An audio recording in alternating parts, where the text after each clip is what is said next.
kuzinduliwa tarehe 1 ya mwezi wa 8 kwenye hifadhi ya Ngorongoro almaarufu Ngorongoro Crater. Unataka kuwa wa kwanza kuiona jezi mpya ya Simba, unataka kuwa wa kwanza kuvaa jezi mpya ya Simba, tukutane Ngorongoro Crater kwenye historia ambayo inakwenda kuandikwa siku hiyo. Ndugu zanguni, tukiwa tunahitimisha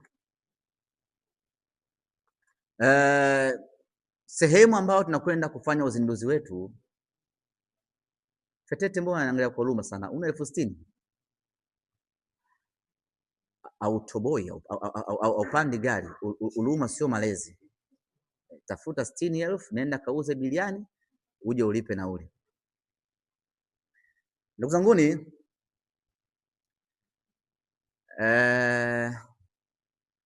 jezi ambayo inakwenda kuzinduliwa tarehe 1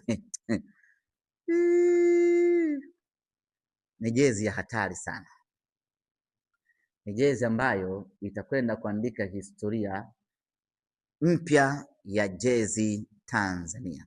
Hapa ninapozungumza nanyi, kundi kubwa la wanyama kutoka mbuga mbalimbali wameanza kuhama kutoka mbugani kwao, yani Watarangire, wa Mikumi, wa Arusha National Park, wote wanahama, wanakuja Ngorongoro kuja kushuhudia jezi mpya ya Simba Sports Club. Ni tukio la maajabu mno.